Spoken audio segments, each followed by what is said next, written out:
Okay, hello everyone. Welcome to my channel. Please hit the like button and subscribe to the channel if you have not already. Keeps you updated on when we go live, and also hit the notification bell as well. So here we are, new day. and thank you for being here. Hey Gwen, hey Philip, Trump 2024. Okay, whatever makes you happy, sweetie. Hello Mel NYC. So let me get a drink here. I want to get started with the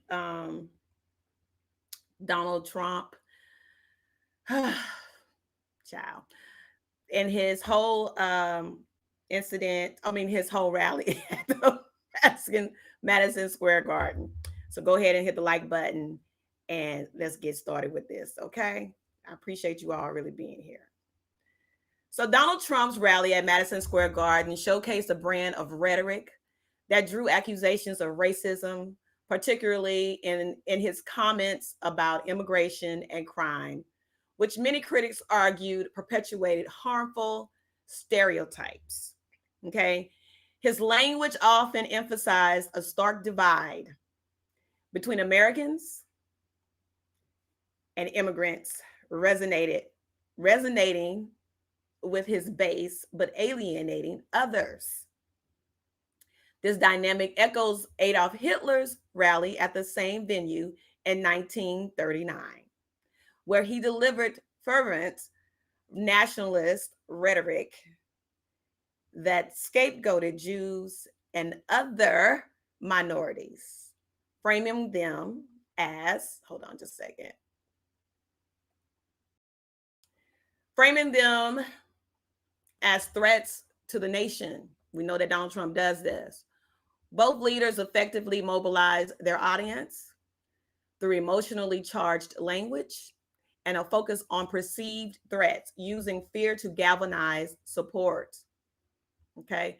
However, while Trump's rhetoric reflects contemporary political tensions, Hitler's speech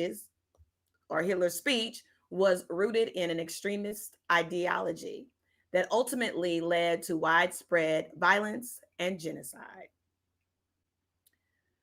Underscoring the dangerous potential of such divisive rhetoric in any era. Okay, so this is Donald Trump, and this is he mimics the likes of Adolf Hitler. We all know that. We understand that. I mean, if you haven't been here or been watching the news and watching both sides, you got to watch both sides.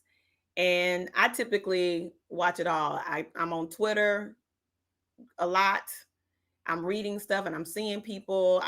I'm a big fan of Don Lemon. Don Lemon gives out great news, and I mean, he's on it. So, you know, it's very sad and it's very scary for some of us. Maybe not for all, but for some of us, it's extremely disturbing to see someone like Donald Trump in this day and age, in 2024, soon to be 2025. And we have been dealing with this since 2016, or a little bit more than that when Obama was in office as well. We've been dealing with a lot of racism, and we have thought to ourselves, because Obama was elected president, that, oh wow, the country has, we're getting past this rhetoric and this racist rhetoric, but that, didn't happen, and is not happening. Actually, it's getting worse. So Donald Trump has brought opened up the floodgates and let all the races come alive and come out of their shell. And now they are feeling emboldened, and they're nastier and nastier. Okay. So I'm gonna go ahead and show you this video. It's someone on, I believe, TikTok or whatever, spliced up and gave you the points of what happened at the rally last night. I don't see no stinking Nazis in here. I don't see no stinking domestic terrorists in here. It's a cool black guy with a thing on his head. What the hell is that? A lampshade? Look at this guy. I'm just kidding. That's one of my buddies. He had a Halloween party last night. We had fun. We carved watermelons together. It was awesome. They've done very bad things to this country. They are indeed the enemy from within.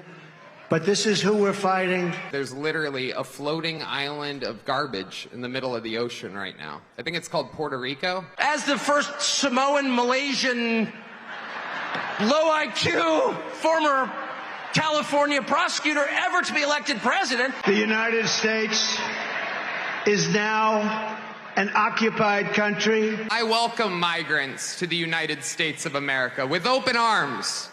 And by open arms, I mean like this. America is for Americans and Americans only. These Latinos, they love making babies too. Just know that. They come inside, just like they did to our country. We're going to build a beautiful dome over our country. She is the devil, whoever screamed that out. She is the Antichrist. Her and her pimp handlers will destroy our country. And I'll be damned if you're going to have some school tell my boys that they can now be girls. I will invoke the Alien Enemies Act of 1798. Think of that. That's how far back. That's when they had law and order. They had some tough ones. She is some sick, that Hillary Clinton, huh? What a sick. The whole party, a bunch of degenerates, lowlives, Jew haters, and lowlives. The Palestinians are taught to kill us at 2 years old. Best out of 3. Rock, paper, scissors. You know the Palestinians are going to throw rock every time. But you also know the Jews have a hard time throwing that paper. You know what I'm saying?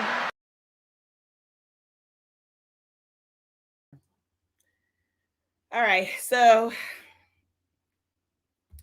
that's what we're dealing with. That is Trump's core people. It's not funny. It's not, I don't find anything funny about it. Me and W1 had a discussion. W1 was like, this is crazy. Like, where do they, like, this is not the time nor the place to put out this type of rhetoric. And of course, Mark Sharp said, you will reach the masses. There are so many people. Yes, that was awful. Very awful. Very sad, very nasty. That one guy was actually calling Hillary Clinton the B word. I mean, and now they're going around calling Kamala the C word. She's the biggest C word. It's just nasty. I don't understand why it has to get like this low and this dirty. And it's dirty and it's disgusting. And anybody who chooses someone like that to be president of the United States, like, this man is not dignified. There's no dignity in this man. It's okay to go out and and have debates. It's okay to, go after your opponent, but you should be going after your opponent in a different manner. All the nastiness and thinking that people relate to that. The only people that relate to that kind of stuff are low hanging fruit. Okay. People that are either on the bottom of the tree hanging low, or they're just on the ground. The fruit has fallen off the tree and hit the ground. Those are those people who are okay with Donald Trump and his people saying nastiness like that. There's no way in heck that this man is going to, I just don't believe he's going to win. I don't believe it.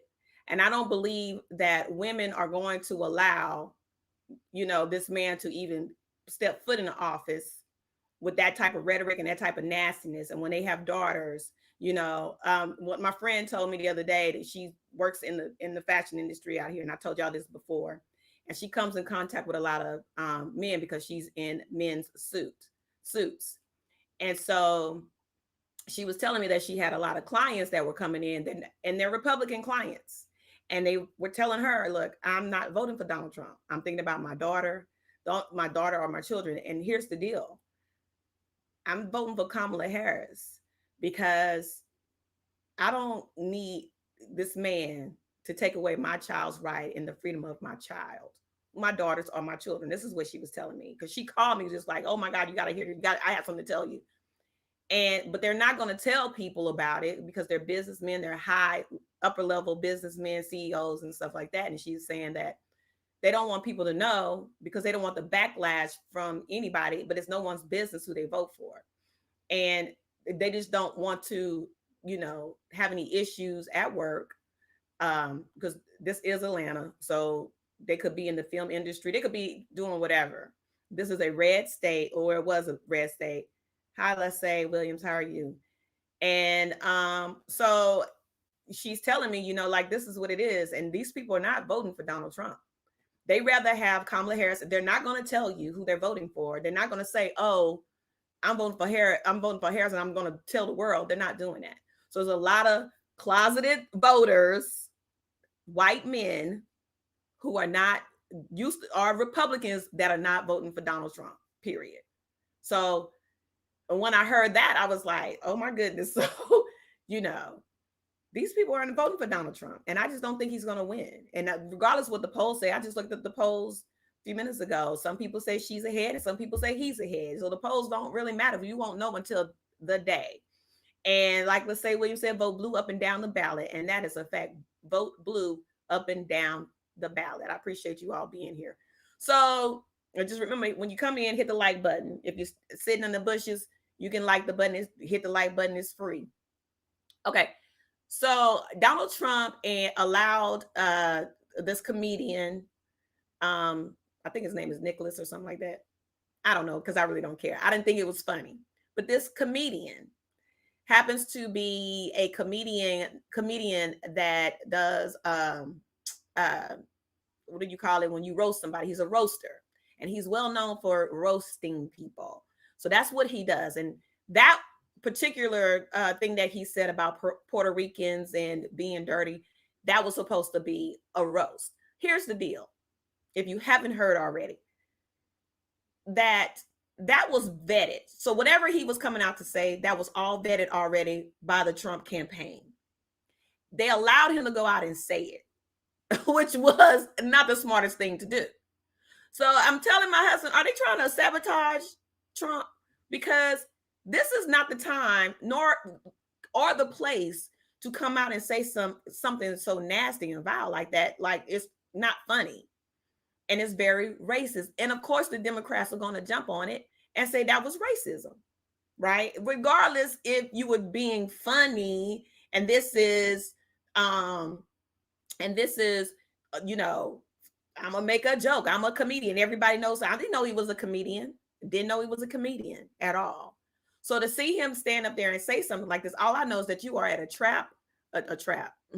Trump rally, and you're saying some racist, vile, nasty stuff, along with the rest of the nastiness that came along behind you or before you. I don't know.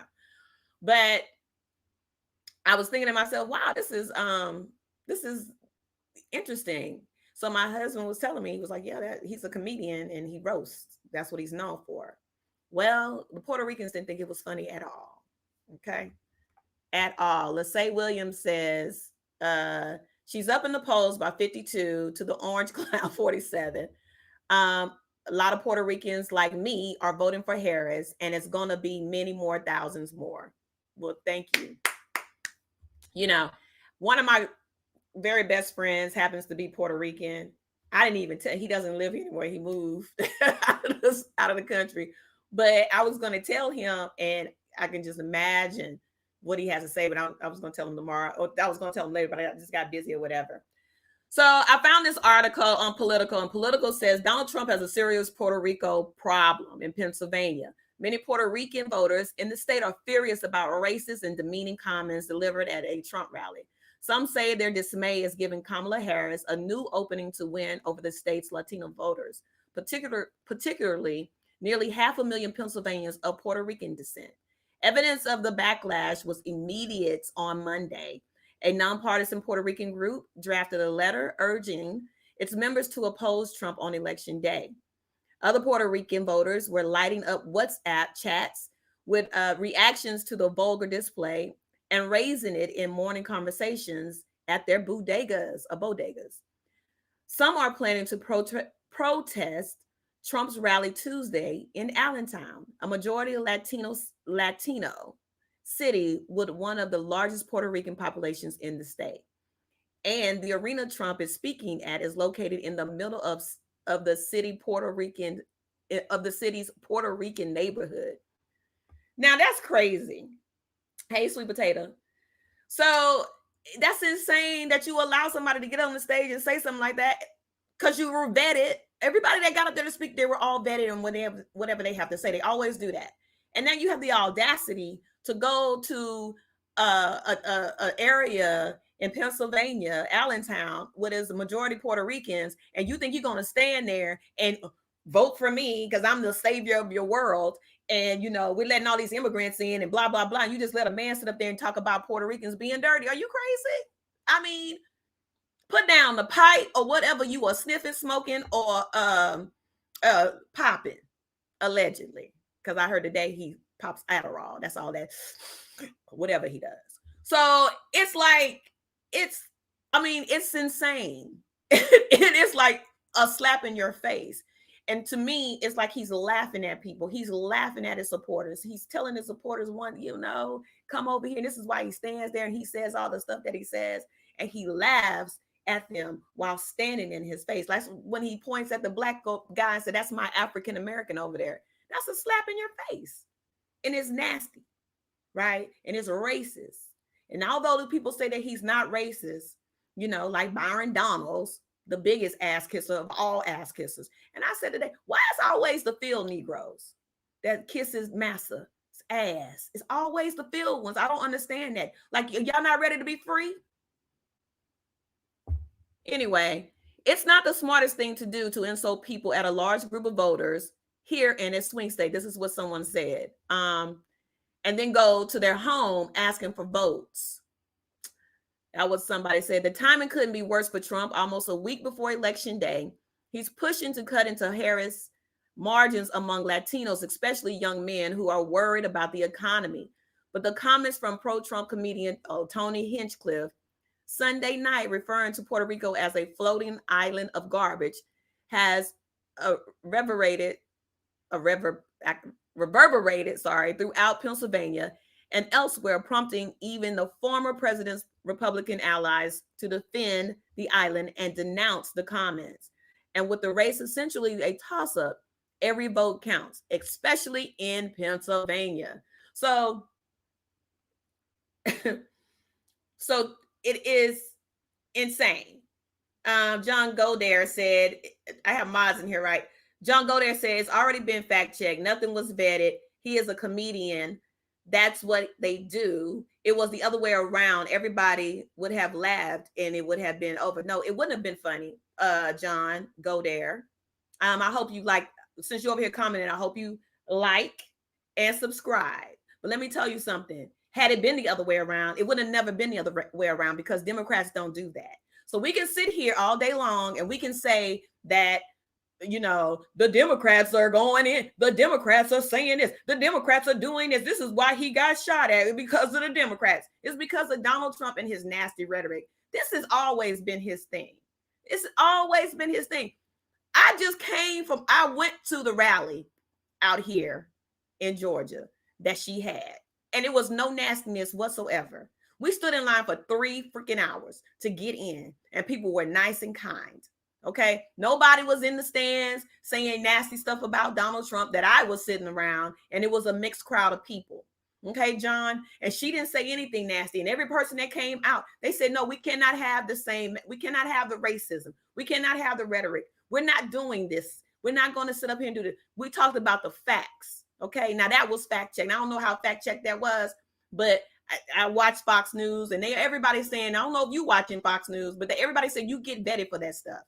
People who knows that I have friends that work on television in the news department. They vet all that stuff before they get up there and they say it. They read over their stuff before they just get up there and read their stuff. He knows that. You can tell me through your fact check, where'd you get your information from, John Godare? Okay. So don't go there, John Godare. All right. So it's always somebody. And I'm sick and tired of Donald Trump being able to get away with everything. And Kamala Harris is held to a different standard. Democrats are always held to a different standard. Republicans or these MAGA people do not take accountability for anything that they do. And it's been going on for years. And so we're not going to let it happen. That's why Kamala Harris is saying, turn the page. We got to turn the page. We got to we're not going back. I don't care what anybody says, we're not doing it. We got to turn the page and keep on moving forward. That's called growth. That's called evolution, evolving, moving up in life, whatever the case may be, getting older. Evolution happens, change, it happens. Okay. So don't come over here talking about, oh, Donald Trump doesn't do this and Donald Trump doesn't do that. Donald Trump is the devil. That's what I said. He is. Nobody walks around. You don't see Kamala Harris holding up Bibles telling you, oh, and I put my paragraph in there. You put your name in it like you were sent from God in the heavens above. Nobody does that. We don't do that over here. Nobody does that. I didn't ever hear a Democrat person even say that kind of stuff. It's the nastiness that comes out of that man's mouth, and talk about how stupid she is, and just the nastiness. The woman, he literally, this man, I don't even know how he got to college and got in. Well, we know that was paid for. I mean, we're just gonna be real about it. Now, fact check that. Since y'all want to fact check McDonald's and all that stupid stuff, fact check Donald Trump's college degree. Fact check that. Anyway, so this was a gift from the gods, says Victor Martinez, an Allentown resident who owns the Spanish language radio station La Mega, noting some Puerto Rican voters in the area have been on the fence about voting at all. If we weren't engaged before, we are paying attention now, Martinez says. He added the morning radio show he hosts was chock full of callers Monday sounding off on the Trump rally comments, including a Puerto Rican Trump supporter who was now telling people not to vote for the former president. I don't think I need to go any further than that, because this is what's happening. This is what's happening. Mel says all views are welcome for anyone with opposing views. Please only ask questions if you are willing to answer some as well. Please and thank you. This is a non-rhetoric zone. Okay, thank you. Thank you, Mel. Okay, so Gwen says, so if that's why Trump's camp is trying to separate themselves from him, at John, exactly. They're trying to separate because they vetted it. You can't tell me. They don't just go out there and say whatever you want to say. They know who he is because he's famous, apparently. He has the #1 podcast in the world. So you know how he talks. You know what he's going to say. And he came out and he's saying that. Talking about black people. Oh, is that a helmet or whatever he said, on a lampshade on your head? What did he mean by that? Oh, that's my friend. We were carving watermelons. If that's not racist, I don't know what is. That is racist rhetoric if I ain't never heard one before in my life. And you talking to the black man and people are laughing.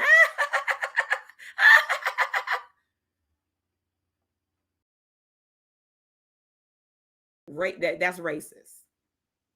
That's racism. That is corn. We all know that. Don't make me go over here and pull up old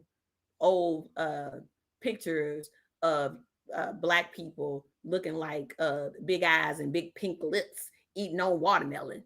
Bull crap that they used to put up back in the day. Okay, during Jim Crow shit. Don't make me do that.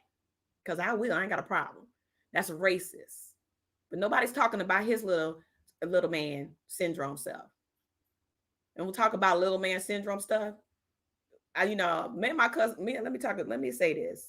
Me and my sister had some deep conversation today about Donald Trump and the way Donald Trump, and the fear mongering and the fear that these men have of black people. Okay. And it's so deep to us that Donald Trump would bring up the golfer's penis size. Oh, and they looked at his penis size and look at how big it was, whatever. You're talking about a whole man's penis. at a rally. And y'all got the nerve and the audacity to sit there and talk about Kamala Harris doesn't say nothing. All it is word salad. She's not saying anything. Donald Trump is talking about a whole man's penis. Why would he bring that up? Why would he bring up of a man having a large penis? You know why? Because he's trying to say, since everybody want to talk about what he's trying to say, I'm going to say what he's trying to say, what he's meaning to say. Here's this tall white man with this large penis. Oh, we looked at him. Oh, it was big. Because you're in fear of the black man and his large penis, right? Because that's what you're talking about. Let's be real. That's what you're trying to compare it to. We're not stupid. And that was just an aha moment. And I said, oh. Well, because why else would he bring it up? Why else would he bring it up? Because the world is people, women and men are coming together. You have a lot of interracial relationships, right? So Donald Trump wants to say, well, this man over here, this white man, this handsome, tall white man, he has a large one too. See, white women have large penises too. I just want to put that out there. So y'all don't be intermixing and having all these babies, all these interracial babies. We can't have that. We got to save our race. See, so on my thumbnail, I have Hitler and then I have Donald Trump. See, Donald Trump is just a more contemporary version of Hitler. I was out here listening to Hitler stuff. A lot of that mess is in German. And I looked at him and I was like, ugh, this man, and he talks about purifying his race, purifying Germany, purifying America. When he made the speech about America, purifying it and keeping it white, the Aryan race. That's why Donald Trump bought at that man's penis. And I know it's too deep for y'all, but that's okay. You'll get it and you'll understand. All right. So that may be a little too deep for y'all over here. But that's how deep me and my sister get. So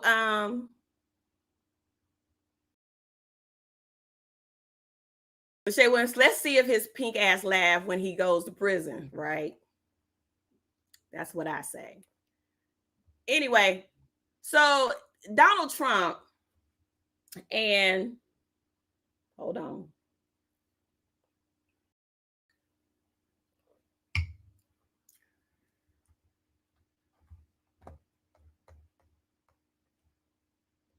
So Donald Trump he's all in. He's in the fight. He is going straight cuckoo for Cocoa Puffs. He is diving in head first, and he is just speaking the rhetoric and the nonsense. And he doesn't care at this point because he believes at this point, what I believe, he's in Georgia right now. He's at Georgia Tech. And what I believe what Donald Trump is doing strategic wise in his mind is he feels like I can just say whatever. And these people are going to stand by me. And these people are going to they're going to be okay with what I say, and I'm good with that. Because remember, he said I could stand in the Madison Square Garden or Madison or something like that in the middle of New York, and I could shoot somebody, and people will still love me. His words, and he means that this is his way of just going in and going off and just saying whatever the rhetoric may be. He doesn't care because he knows that he has thousands, millions of people who believe in him, and they don't care what he says. Okay? They don't care. They will stand by this man no matter what. This is Stockholm syndrome, people. Y'all got to get your minds out of it. This is Stockholm syndrome. I got to fix my fan. I'm hot. So, I hope and I believe that when it's done and said and it's over with, or said and done and it's over with, and Donald Trump is no longer, running for office, he's probably put in prison or whatever the case may be, that some people will snap out of it. Won't be all, but some will. I do believe that there will most likely be a third party. And I've been talking about this for a minute now. I do believe there will be a third party. There will be Republicans. There will be MAGA party. They'll probably change their name to something like the Patriot Party. And you're going to have Democrats. And then you're going to have your independents, because you're always going to have your independents. But I really believe that Donald Trump, it has been a stain on this country. He is a stain to society of this country. He has allowed people to come out, and he has opened the floodgates for this mentality. We are American people. We should be able to come together and, live our lives. People, this is America. This is what it's all about. Being free, being able to voice your opinions, whatever the case may be. And sometimes you're going to get whatever you get, because everybody's not going to agree with you. Okay. I'm personally not going to agree with everything you say. I'm not going to agree with everything Democrats do. And I'm definitely not going to agree with everything Republicans do, but I damn sure ain't going to agree with anything MAGA people say, because a lot of times they just don't make sense. And I could sit down and have a conversation with a MAGA person. That's fine. I could do that. But you got to come to me with facts, not rhetoric, not the bull crap. I need facts. And where did you get your facts from? Okay. Now I'll drop the link if anybody want to come up.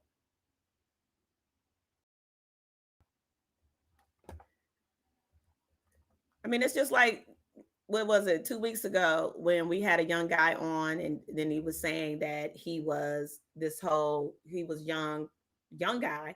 He's a MAGA. He supported Donald Trump. He hasn't voted yet, but he supports Donald Trump. He just doesn't understand why his family supports Kamala Harris. And he's a Hispanic dude. His whole thing was supporting Donald Trump because of immigration, and Kamala Harris could have done something with immigration, and then it's going around like they're blaming her for she's the vice president. And it's so funny, because when you sit down and you ask people, well, what did Mike Pence do when he was in office? You can't name it. I don't know what he did. He was chilling. I don't know. What did hey Keyshawn? What did Joe Biden do when he was in office? Well, I don't know. I don't know what he did. I can't remember what he did. Okay, well,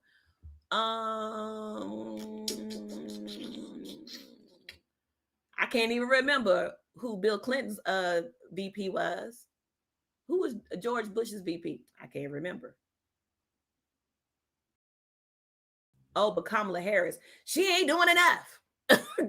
What is she doing? She's been in there for 4 years and she hasn't done anything. She's not the president of the United States. She is only given certain tasks to complete. Al Gore, thank you. I was making a point. But she's only, and she wasn't over the border, right? Because we looked that up before. She was told that she had a task to go speak to places like Dick Cheney. Hey, Mel MC. She was supposed to go to places like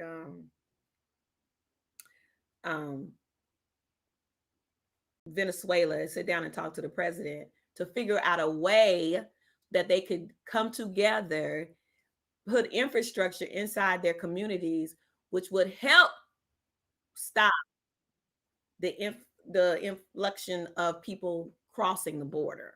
That was part of her job. It wasn't to go down to the border and stop people from coming over. Okay, that was not her job. So the border czar thing is just some right-wing MAGA Elon Musk stuff made up. Hey, Mel NYC, what's going on? No, I'm enjoying the show. Oh, thank you. You know I enjoy your show. You know it. You know it. Right. Dan Quayle. Yeah, I think Dan Quayle was That thing. Bush Mhm. Bush seniors.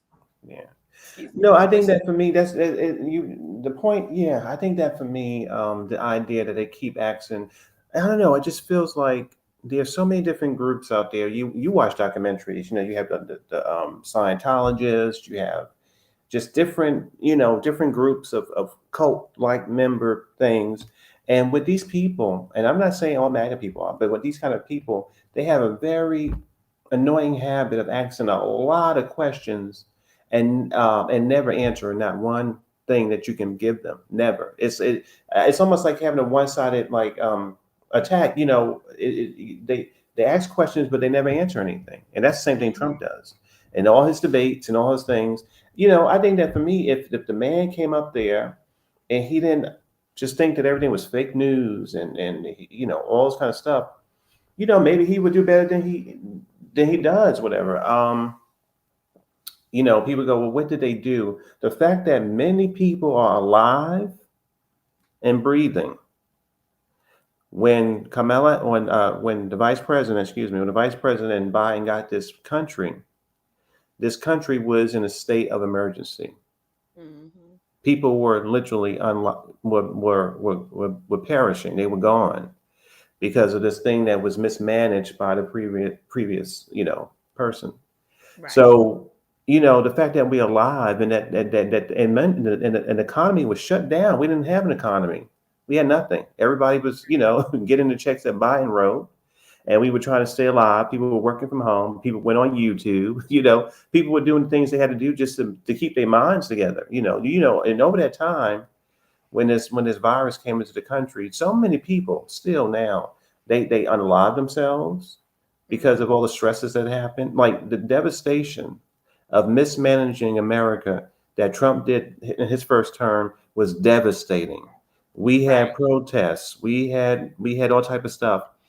And so now I don't know why people have such a short memory, but we are just getting out of that, just getting out of that.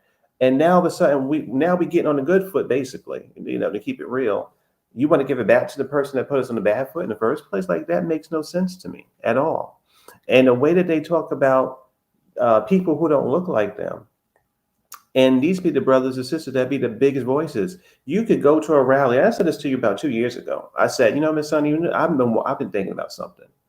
I think that for me, what some of these brothers and sisters don't realize, even Candace Owens, you have to get dressed up in MAGA drag, totally dressed up in that crap, the red stuff and all the stuff that they have, so that people can look at you, scan you up and down, go, okay, I'm not going to use that kind of language on your channel, but they are good N word, basically.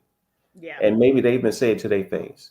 Oh, that's a good. I'm like, are you kidding me? I want to be able to go to a political meeting and I have to and dress the way I want to, whether I have dreads, whether I'm light skin, black skin, whatever I am, Hispanic or Asian, whatever I am. I want to be able to go there and learn something and not have to be dressed up in garbage. Because that stuff that he produces is total garbage. I don't want to put that in. It's terrible. I've never put a Bill Clinton shirt on or this. I don't dress with the politician name on my body. That was not the way I was raised. Right. So if you have to go to one of his rallies to get respect, you have to wear that trash. If you are a person of color, mind you, you don't got to do that. If you a white person, you can go there and just do whatever and just be putting your fist up and think, okay, you're one of us. But you got to get dressed full on. Back in the day, that was called tokening yourself. That was called buffooning yourself. Now, people in the community need to learn that. There was a lot of things that happened in our time where you had to pass and you buffooned yourself so that the people in power could say, "Oh, they're the good N word." And for people not to get that, these people are using such language to describe, Haitian populations, African Americans, all stuff, and you're sitting there totally in a spell, thinking about this man. He's going to solve your problems. He created more problems than he's ever solved in his life. Right. Every That's why. person that every person that ever teamed up with him in business, or even people that teamed up with him politically in the first term, most of them went to prison. Mm-hmm. And that's what I was saying. It's like everybody that's around him has been basically destroyed. Absolutely. Absolutely. Basically destroy. Oh my You God. know, and he's a fascist, and that's even from General Kelly. His Hmm. general said that Hmm. he's a fascist. He has fascist ways, and they don't come out and they don't talk about politics like that. That's not who they are. No, they These are don't. Yeah. die-hard military people, and they Hmm. just go in, they do what they're supposed to do. They are the true patriots of this country that Absolutely. serve this country, and they're conservative people. So when you have a conservative person like General Kelly saying this man is a fascist, you all need to wake up. That's a, you know, that tells you everything you need to know, if anything else. So how do you feel about the rally he had in Madison Square Garden? I didn't like it. Now the thing is, not only did they sort of clog up our subways and our trains and just made people feel very uncomfortable. I wasn't. I lived my life and I did what I wanted to do.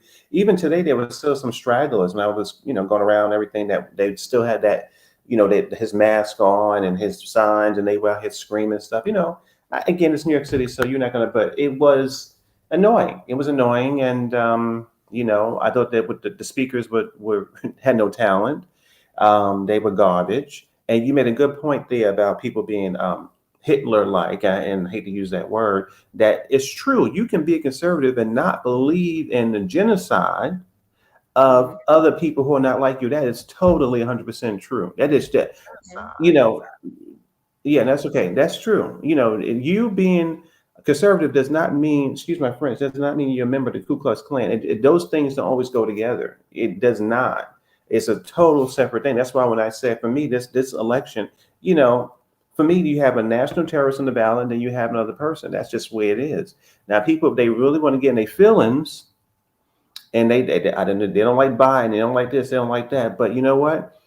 If you're going to have a conversation about your problems, I'd rather have it with somebody who I feel is sane than somebody who I feel has no answers at all. And you just have to suck it up for 4 years. We only have one option. People should make Right. a t-shirt of that, really. That we don't right now, we only have one option. We are in a state of emergency. This is not a regular election. This is not an election where you can debate. Now, the thing is, if you want a regular election, I wouldn't vote for Donald Trump. I voted today. I sent you, what I did. Um, yeah, if you want a regular election, then you have to go to your local politicians. You gotta join your local groups and talk about your views. If you're conservative about marriage, about whatever else you want to think about, then you talk to people in your community, because there's many people out there who are Republicans or whatever you are, and it's your business. But they are out there. Talk to them, meet them, communicate, fundraise for these people. You have 4 years. Because in my opinion, because this election is a lock, I believe, like you said, she's going to win. I hope so. And it's not going to be too bad for people like that, because the simple fact is we're going to stop the garbage. This will be a chance for people to go out there and cultivate a new leadership in the Republican Party if they want it. But enough with this kind of stuff, because he's not getting anything done. Obviously, he's So that's what Yeah, I he think. didn't get anything. He really didn't get anything done when he was in office. All he did Thank was you. go in and got rid of all Mhm. of Obama stuff, and then you had the pandemic, right? So There, he there rode we go. years off of Obama's policies, Hmm. which dug us out of a recession, and then he ruined it by putting these tariffs and causing inflation started rising right before. So when Hmm. you ask people, and somebody sent me this thing, and I'm gonna probably talk about it tomorrow. I'm not gonna talk about it, but they sent me a long thing talking about all the good things that were happening when he was in office. Gas was low; it's tripled now. Inflation is tripled. Inflation ain't never been tripled. What are you talking about? It's that 2.4%. Like, this is what makes me mad. This what gets under my skin is the fact that people said, and when you ask them, wasn't it, when he says, wasn't it great when I was in office? He says that the economy was good when I was in office until the pandemic happened. Now he will say that. Well, that was Obama's policies. Then he'll go and say, Joe Biden is running off of my policies. He's living off of my policies, and this is why it's better now. What? Is I it heard better him or say yeah? but I heard him say it, and it's just like, no, he's digging us out of the inflation of your policies, Hmm. Donald Trump. It's like, and people don't understand that. So when you hear people say, well, the economy was good, what else are you voting for? The economy. It's the economy is good. You're being brainwashed because for 2 years, for the last year and a half that he was in office, because mind you, inflation was about to start trickling back up, because it did. We had a whole pandemic. Mm-hmm. Couldn't get toilet paper. People with over a million people passed away. Okay. During his time when he was in office, he said, inject yourself with bleach. You said that earlier. Inject yourself with bleach and get rid of it.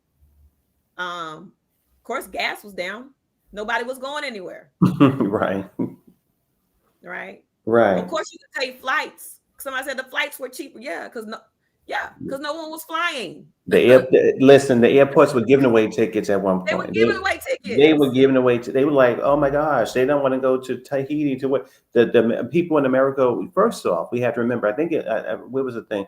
It was April 2020 when he made the comment about Lysol. You know, they've been joking about the idea of Lysol going into the person's chest. I don't believe there were people. I don't know. There were some cases going on. And in September of 2020, before the election, he was still president. We had over 200,000 people who were gone under his election. People were going like crazy. By the time he gave over the country, and reluctantly, mind you, he didn't want to give it over. We had the January 6th thing. He didn't even give a damn about the people he failed, the families that were devastated. He was so power hungry that he didn't talk about them. He just wanted to hold on to power. I mean, my God, these people passed away. You're focusing on yourself. Biden had, this summer, people said, listen, I'm not sure about what's going on. He didn't hold on to anything. He did what a real politician is supposed to do. That was what he's supposed to do. Focus on saving people, So, yeah, I think that's kind of crazy to me, too. And I think I told you this, too. I feel like America is like the Titanic. We hit an iceberg, and, he saw it coming. He made jokes about it. He said it was fake news. By the time he lost the election in 2020, we were sinking, and it was Biden, who kind of patched up the boat. The boat is still leaking. It's still broken right now. We're trying to get it to shore with this election, and Right. once this election is passed, we'll be on shore. We'll be safe again. And at that point, we're doggy paddling to the shore. we're trying to, very much so, and if you want to get to the shore. You want to get there, you don't want the boat to go down. You got to get her in office. So once we get there, if you want her to have competition, which I'm a Democrat, I don't mind competition. That's what I would ask. That's what I would ask MAGA people. Why are you so afraid of competition? Why? Right. Why are you so afraid of change? Why are you so afraid of conversations? You think you have all the answers, but you never want to answer a question. Why is that? You don't want to have a real conversation. What's going on with you? I do. I like the back and forth with a civilized mind. I don't want to do the garbage. I don't care. Like God bless what you said, the Bubbas and the Poppers and the Mamas and the Peggies or whoever they are in the backwoods. God bless these people. But I'll even talk to them too. I like having a conversation. At the end of the day, we're all American. I was born here. Right. We all are. And so of course, if let's have the conversation. So that's curious to me. Me voting for her, which I did, does not mean that the next politician that comes down the pipe in 4 years, if her policies ain't on point, which I believe they are, and they will go. You know what the thing is with her? She's going to continue to dig us out of the problems he created. Mm-hmm. To put this man back in office, to see the good work they've done, to basically clean up the mess he made. Now he gets in there. Okay, now I'm going to make another mess. My God, why? How? What? Really? And we're on a trajectory right now where everything is where we're getting back to where we were. Yeah. So it's like, rent is still a little high for some people, but at the same time, people are getting paid more too. So of course, you have these companies that were price gouging. I mean, gas is down. Gas is where it was when Trump got into office. Mm-hmm. First years in office, it's the same to me. Ain't nothing changed about gas prices. It looks the same. It's still $3 or something, and that's if you're using premium. So, but anyway, eggs is not that expensive. To me, it's still the same. Like I just move with the times. I can't sit here and complain about, this, that, and other, and blah, blah, blah. You got to know how to eat and feed yourself. That makes sense. It makes sense too. I think also what I think too, also, we have the analogy of it being like, Especially if you're living on a budget. yeah, I think we have the analogy of America being like Titanic. Also, I would say, I don't know much about the technicalities of investing. I do have a wonderful lady who does that kind of stuff for me. But I would also say that it's almost like investing in the stock market, okay? And what I was told, I don't know it very well, but I'm told this and it's done for me, that when you invest in the stock market, you have to you have to put it there. You can't be worried about it all the time and whatever, because the thing is, it goes up and go down. But when it goes up, honey, I mean, that's going to be a good thing. And that's what we get right now. America is like a stock. It's like a part of the stock market. And it's been volatile. It's been up and it's been going down. So why in the world, when it's about to go up, will we now want to, sell out? No, this is the time when you double down, because the eggs would go. I feel, you know what I think? I feel the eggs are going to get cheaper. I feel the gas is going to get cheaper. I feel things are going to stabilize, because Biden and Kamala Harris, they have they continue in the work they've done. They have a plan. And he gets in there, he's going to say, I don't like this, and let's mess it up again. Like, no, let's continue to go down the road that we're going on. And plus, God forbid another virus come around. I don't want this madman in there saying, use pine sol or something. No, I don't want that. I want to continue to go where we're going, So with him coming in and taking over, of course, there's going to be the Project 2025 stuff, which is all the rhetoric and all the nasty. It's filled with suppression, right? And it's full of hurting people of color, as far as disenfranchising people of color. Let me say that, disenfranchising people of color when it comes to education, health, getting rid of a lot of things that people of color benefit from the most, and poor white people. It's, I mean, I can't even express it enough. It's like, y'all people, that Project 2025 is not a joke. I was watching a clip right before I came on with Stephen Miller basically saying that if Trump gets into office, their goal is to go in like raids and gather up all these immigrants and put them in camps and ship them off to wherever they came from. So they're going to have raids, basically. I was like, y'all going to be kicking people's doors in? If that's not like during the time of Hitler and how they, gathered up the Jewish community in Germany, I don't know what is. And also I don't know what is. That's and also, why it's crazy. Yeah. Yeah, that's true. Also, the Asian community, I believe during World War I or II, there was a documentary where when Asian people were here, they would also, again, they were vilified. And so they were living their lives in America, and then they were gathered up and put in, I think it was Hawaii or something, but the Asian people went through this in America, this scenario where they were, I had to look it up for research, but they were gathered up. I was going to say too, lastly, and I'm going to drop down. I think that people sometimes have to be creative, because I was thinking about this, and I want to say this real quick. What if there was this woman? Okay, it doesn't matter her nationality. She was an American, and she's working hard, and she was married, and she lost her husband. He passed away, and so she's single, and she's taking care of her family. Taking care of her mom and dad, and she's doing all that kind of stuff. Well, she goes on a date, and she. The man, they get together, they have a good time over a couple of weeks. Now she's pregnant. Okay. She goes to the doctor and she finds out, she tells the man, he thinks, okay, whatever reason, he's not an evil person, but it ain't, they break up. It's not going to work. Now she's pregnant.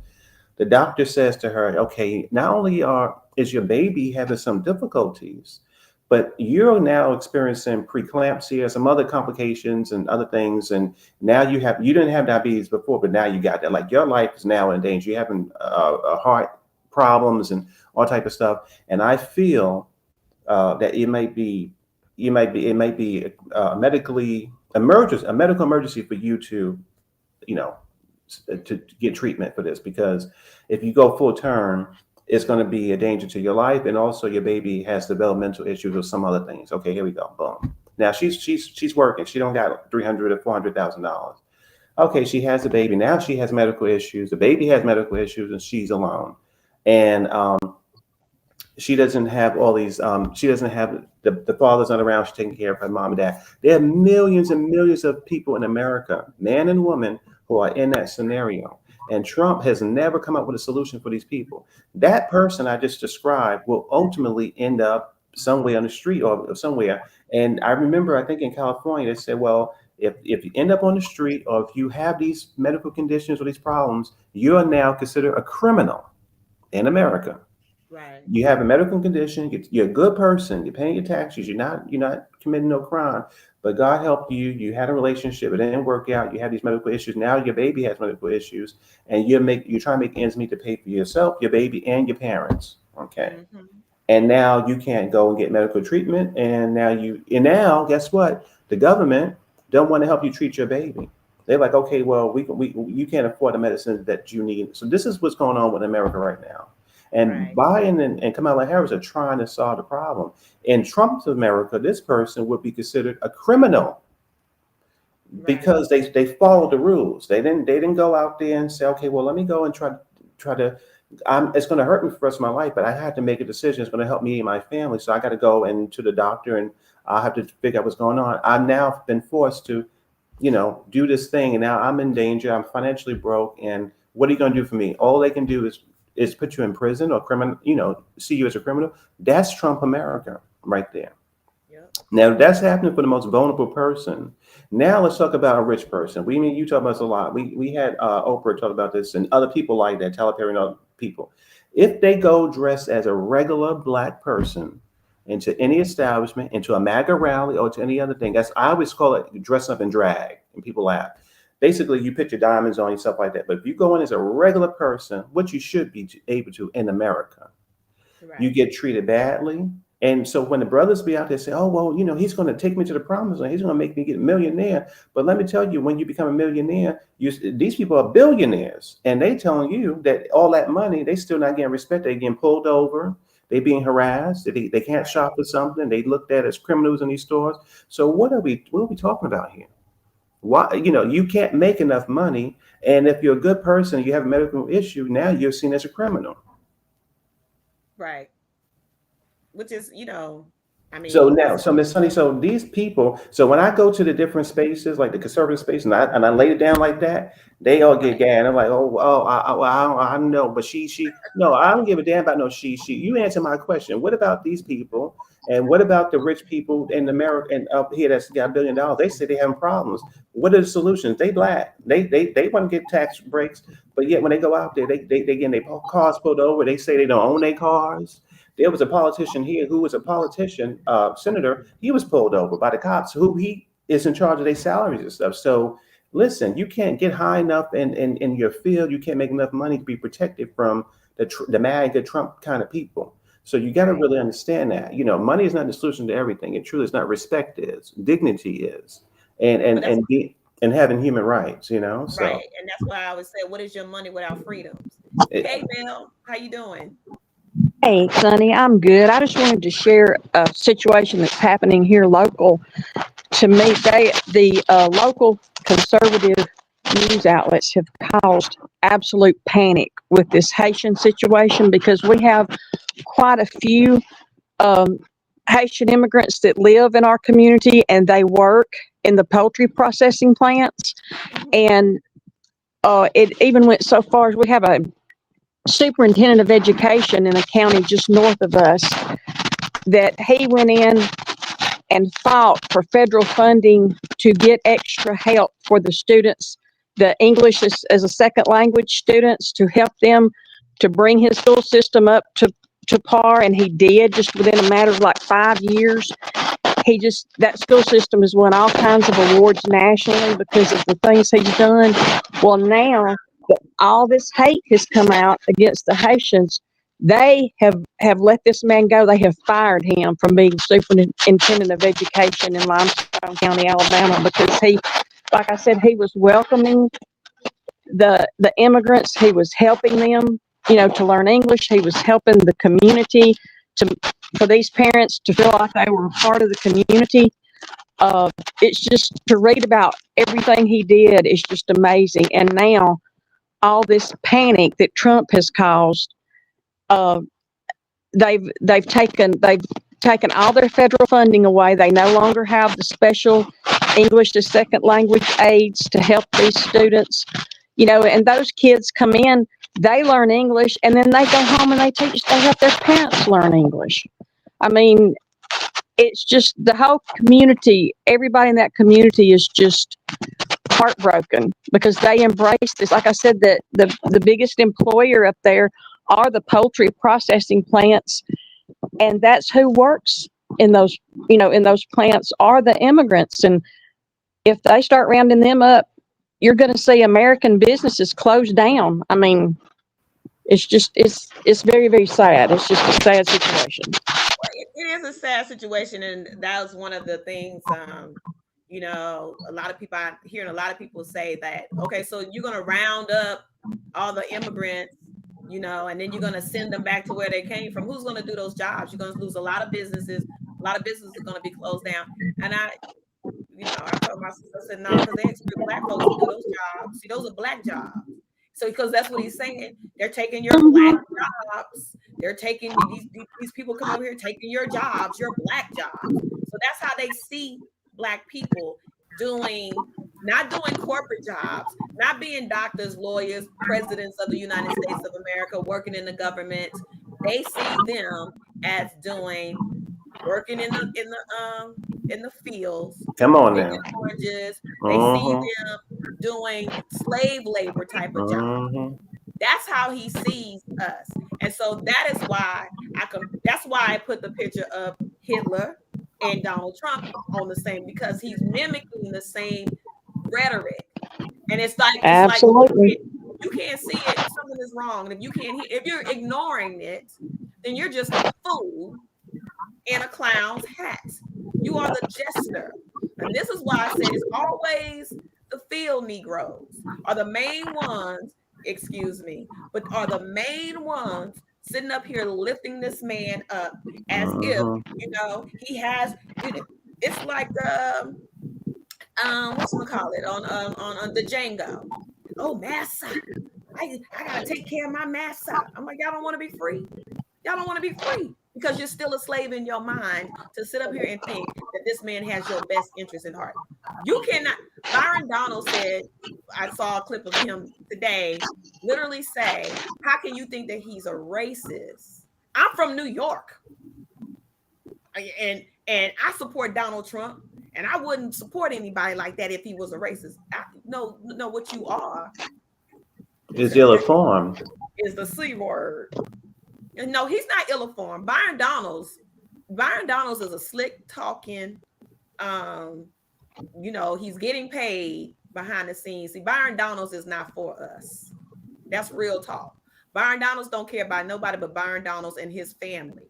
Because he used to be married to a Black woman. Okay. Then when she was all this and that. And then he went off and married him a white woman. So now he got his biracial children. Well, if Donald Trump gets into office, Mr. Byron Donalds, you and your white family, if he gets into office, they're going to dismantle the interracial stuff. Then what are you going to do with that?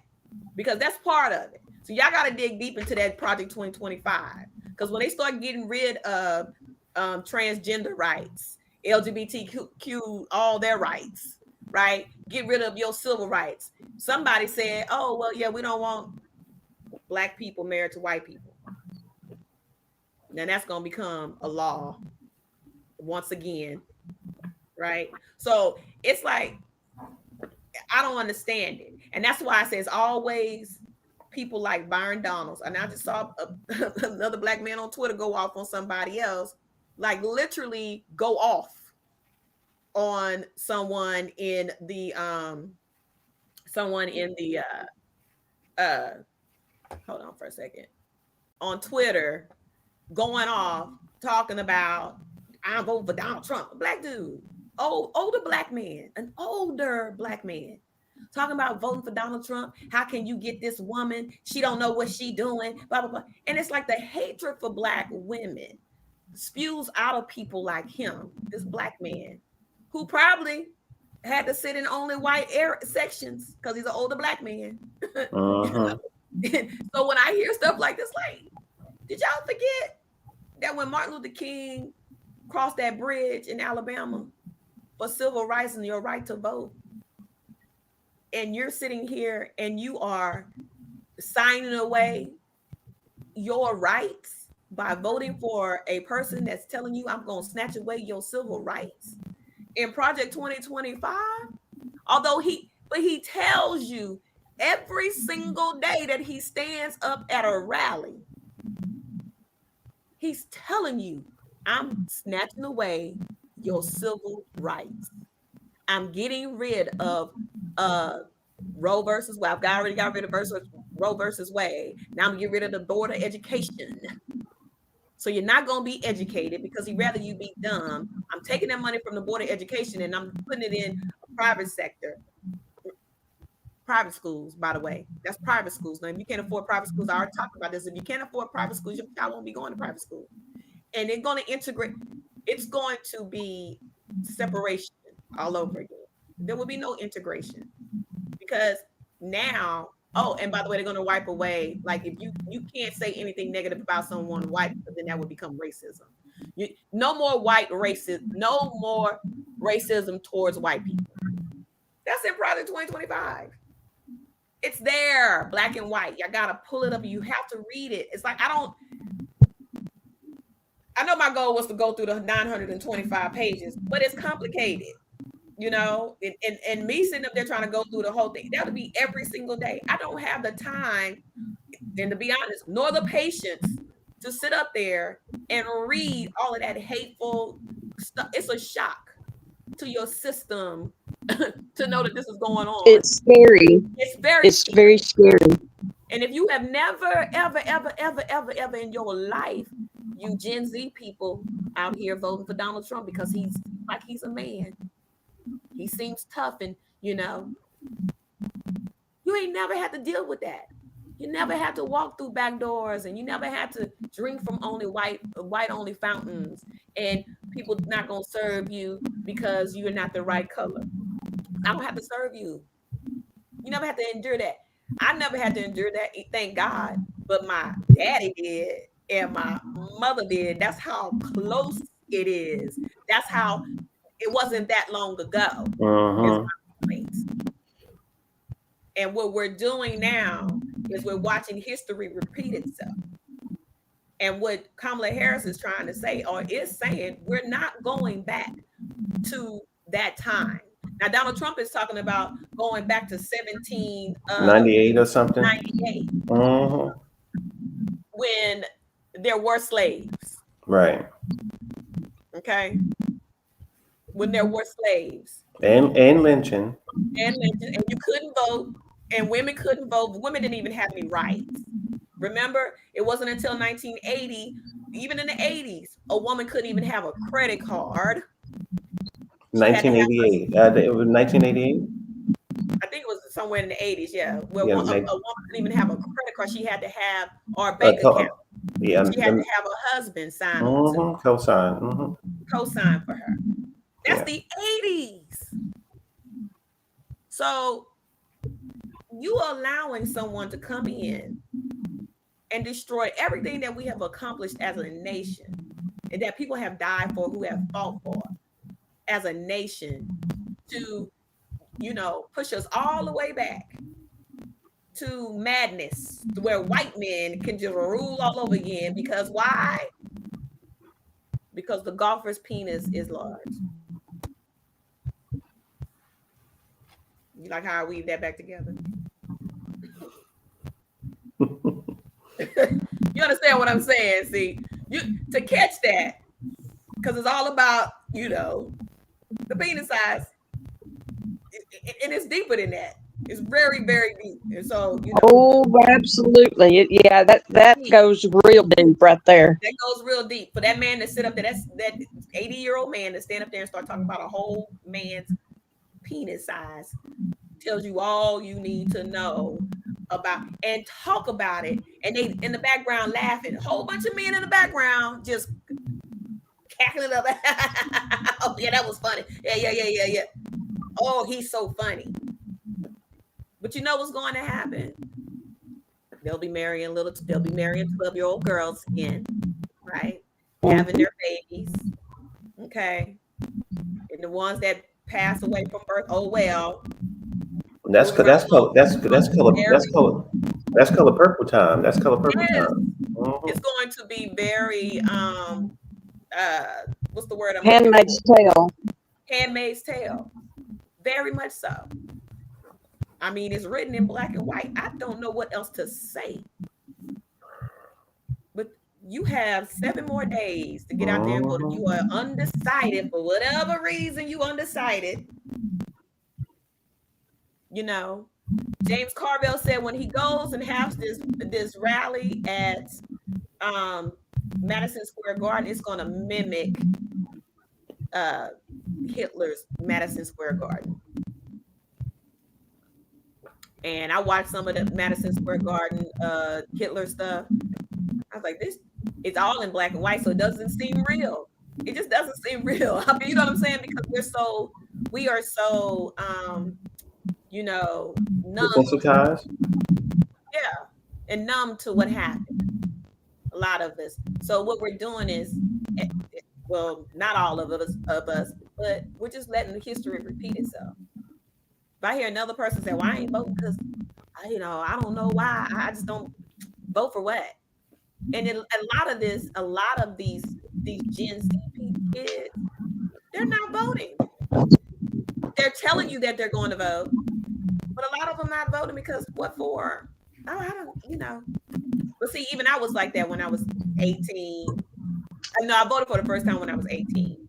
I voted for Clinton. And I don't even know why. I just went out and I did it. And maybe I was more conscious of stuff. But, I didn't realize how deep, me too, Norris. I didn't realize how deep politics was until I went overseas and I had that experience of Italy and, and everything happening over there when it came to politicians and politics. And that's when I was like, oh, okay. See, it's not that deep here, but it's deep there. And what we're doing is we are literally becoming what Europe is. With what I see now, people protesting and getting out and just really, really putting their thing when it comes to democracy. And we are like really getting out and fighting because we didn't do it when Clinton was running, right? A lot of people didn't vote for her. A lot of people thought she was going to win because the polls said that she was going to win. It wasn't like that. And Donald Trump is like, okay, well, Donald Trump is Donald Trump. He's a TV person. Like, what is he gonna do? That's how a lot of people were thinking. And I remember when he got elected and my sister cried. We already had 8 years of Obama. I was good to go. I was like, Obama. You know what I'm saying? And then I told my sister, I said, well, this man that's going to be president is going to set the foundation the way people think here, right? And his rhetoric was nasty. I didn't think he would get elected because of the stuff that he was saying. I couldn't see conservatives voting for this man because of the things grabbing by the you and and doing all this nasty. There ain't no way those conservatives people gonna vote for this man. They're conservative. And then look, lo and behold, it was the silent voter they called themselves. That came out and voted for Donald Trump. Well, it's brainwashing at its finest. These people are brainwashed. At its finest. These people are beyond brainwashed, Bill. These people they have Stockholm syndrome at this point. They are just like literally, they don't see anything else but this man. And when you have someone telling you that he's the second coming of Christ, It's disgusting. He's I don't God. know what. God sent him here for us. He sent him here to save America. What? What? Send him here to save America? From what? Satan. Child, I don't know. I'm like, That's what these conservatives that I try to talk to, and they say that they're Christians, and I'm like, okay, here's the thing though. You can try to convince me of anything in the world that the reason you like Donald Trump, but you cannot on any realm say that you're voting for him because he's a Christian or because he exudes Christian values, because he does not. That's the most ignorant claim that they have, is that man is a Christian or that he Christian values. He doesn't know. He doesn't even know a Bible verse, not one. Right. He is the farthest thing from a Christian that we have ever seen in our country. Yep. He doesn't have the values. Like you say, he doesn't know the Bible. He's never read a verse. And when they asked him, well, what's your favorite verse? They ask him that. Oh, I have many. Yeah. He changes the subject. And that's why I say for them to sit up, and Byron Donalds is the main little black Sambo that I've ever seen in my whole entire life, that sits up there and, you know, just keeps going on and on. And he's a smart ass piece of whatever of a man. I cannot stand, because he's very pompous with his little stank ass attitude. It's like, dude, shame on you. Shame on you. You was conning people out of money. He went to jail for bank fraud and everything else, for fraud. Okay, so he's no different than Donald Trump. And he sits up there. They're using you, fool. They are using you, just like they're using the Indian dude. I can't say his name. You know what I'm talking about? Who's for also the black gentleman from South Carolina. I can't think of his name. You're using him. They were using him, but he went off and got married. And you never see him anymore. Oh, I know who you're talking about. Yeah. He's the one that said something. He made some ludicrous statement about women shouldn't be voting or something. Oh, Robert. That's what I'm talking about. Yes. Yeah, Robinson. And everybody, they should be shot down, dead in the street, and all that kind of craziness. That dude, but his little nasty stuff came out. That was a wrap for him. He doesn't even talk about Donald Trump. They don't even talk about him anymore. Because he would have been at that rally. He's not nowhere to be found because he's losing in South Carolina. Or is it North Carolina or South Carolina he's running in? Do you know? I think he was North Carolina. I think you're right. He's in North Carolina. But I'm not familiar with the gentleman you're speaking of, Sonny. I'll have to go. The Byron Donaldson, is that who you said? Byron Donalds, yeah. Okay, I'll have to check him out. Byron Donalds is out of Florida. Okay.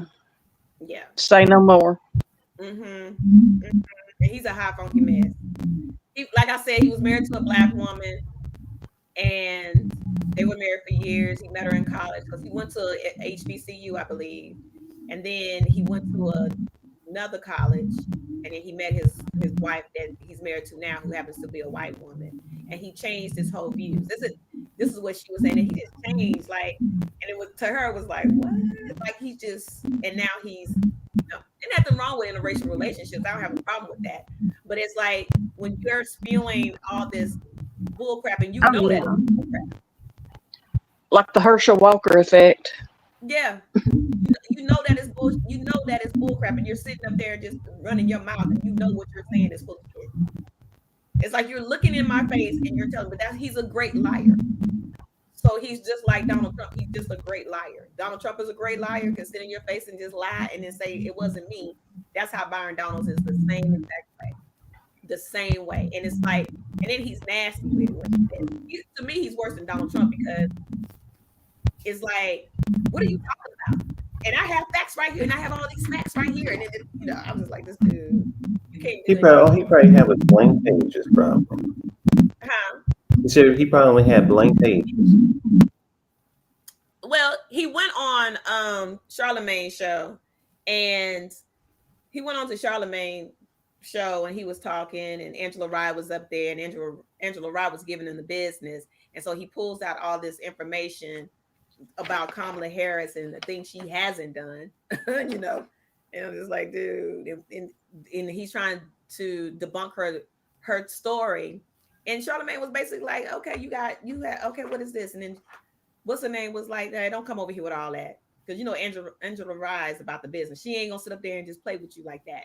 And she was like, I'm not here to play with you, Byron. Don't even come here with the fake papers and shit. So yeah, I have statistics, and I had it. She said, you ain't got nothing, because that's all lies. That's all lies. And I want to know what's in the bag of his papers about Trump. Now, what's in the papers that that's the thing with these people. They have a bag of papers about her, but they never come with papers about him. Right. And like, you know, that just irritates me. Come on now, that's crazy. But you know, Miss Honey, I had to actually drop down, but it was good talking to Miss Mel MC to see you up here. It's wonderful to see you again, to have you up here. I always enjoy hearing your opinions and insights. Thank you. Yeah, listen. I'd love to hear that. See you back up here. Hope that you ladies have a wonderful night. I'll talk to y'all soon. Thank you, Mel. Okay. NYC. Mel NYC. Come on now, 2 males in one night. Come on. That's right.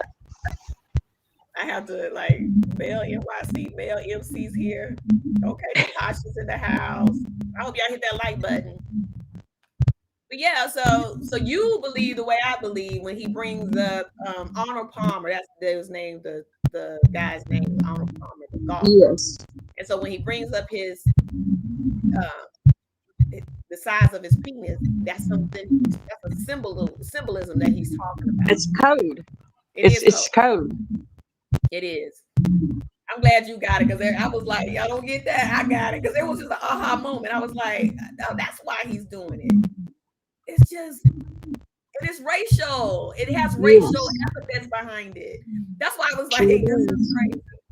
But you have to be able to, you know, just really say, you know what, this is deep. It's deep. It is deep where they sit behind the scenes and they have conversations about that. That's why he's saying stuff, and he's, you know, that's why it's kind of all over the place sometimes when you're listening to him and he's speaking, because he's already had these conversations behind the scenes in the back with Heritage Foundation.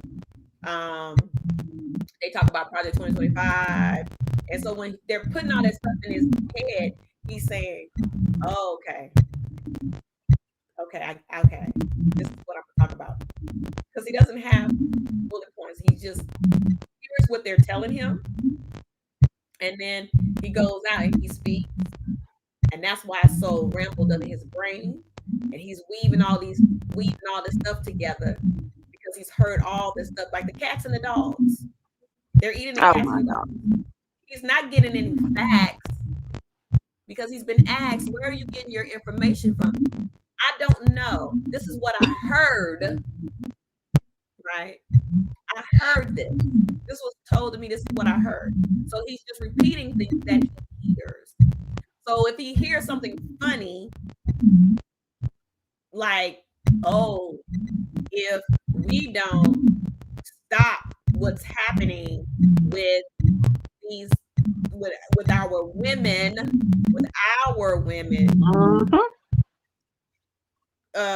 having intercourse, being intimate with others, our race is going to disappear. Mind you, Arnold Palmer's penis size. Exactly. Come on, man. And nobody will ever convince me. Y'all can say I'm crazy if you want to, but I'm here to tell you that time he was shot at, that was an inside job. They planned that.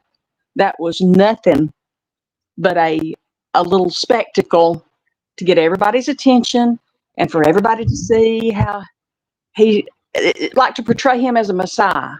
Yeah. All that was. His life was never in danger. Thank you. I I believe that. But you Oh, I accidentally do killed too. somebody behind you. And they sacrificed that poor little kid. They wound him up and fed him what he needed to be fed to fall in line and do their dirty work. Yep. But he didn't think Kamala was going to be picked. You see what I'm saying? He didn't think, because that was before Kamala Harris, before Right, Joe right. Biden stepped down.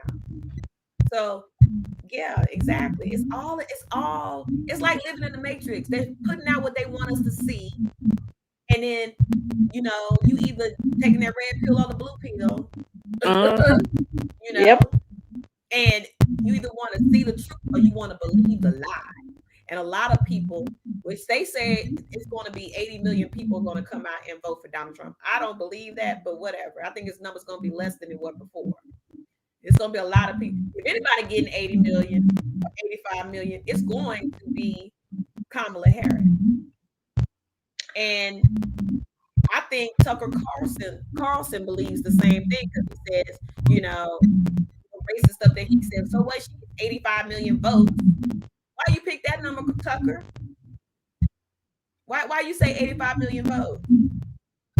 So it's like, to me, I'm like, she's going to win, and they know that she's going to win. This is why he's trying to push this rhetoric right now to make it seem like, we're ready, and y'all need to get ready. Hey, Omar, y'all need to get ready, and y'all need to. You got something going on in the back. Omar, you want me to drop the link for you to come up? I appreciate you being here. Mel, do you have something in the back going on? No, I don't think so. I'll drop down and let Omar come up, but I'm really like enjoying it. Yeah. Thanks, Sonny. No, thank you.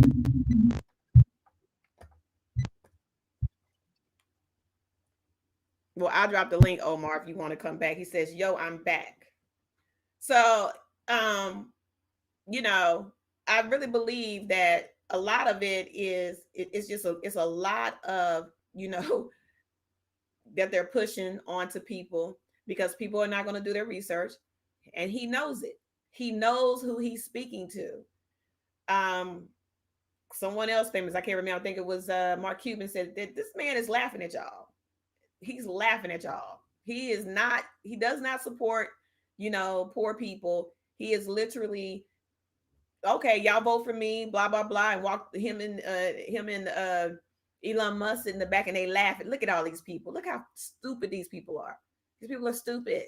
Like, they don't care. Elon Musk doesn't care about you. He doesn't care. Elon Musk don't care about you. That's a weird dude, period. And I doubt if he cared about anybody but himself. These people have millions. Elon Musk is he's on the road to being a trillionaire, being the richest man in the world, period. They say he just made millions today, right? So his trajectory is a trillionaire who gets billions of dollars off of American grants that feed his SpaceX. So he's rich off of American dollars. And he's a foreigner. you know, who is basically trying to buy the election with his $1 million giveaway. Only in Pennsylvania. Y'all don't think that's suspicious? Because you can't do it anywhere else, just in Pennsylvania, that they get to put forth, sign up for this $1 million giveaway. Because he knows Donald Trump needs Pennsylvania. Donald Trump needs Pennsylvania, Michigan, Wisconsin, and he needs Georgia. That's why he's back in Georgia today. He was just here last week, so now he's back today in Georgia at Georgia Tech, full of young Gen Z voters back there, standing back there with their Trump hats on, laughing. Somewhat don't understand what he's talking about, but it's all in the background. You see them all just waving. I'm sure some of them will pay, go over here, put this hat on and do this and wave your sign up and down, for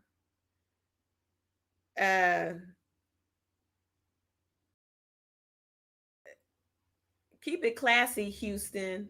Laughing my ass out. Did you see that video where a trashy Beyonce fan yelled at a 2-year-old in the face during the Harris rally?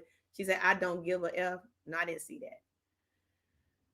I didn't see that. But you have and Houston gonna be Houston all day long, Bryce Cooley. Houston is Houston. that's how they get down. I don't know who did what, but keep it classy, Houston. Mm-mm. Houston is the bigger Atlanta, Georgia. Real talk. I'm from Houston. But um, what was I saying? Trump is, the rhetoric. Like I said, he's like he's no different than Hitler. um, that's a fact. He spits the same rhetoric. It's the same old nasty rhetoric that uh, Hitler was spewing. It's the hatred. It's the keep your country clean.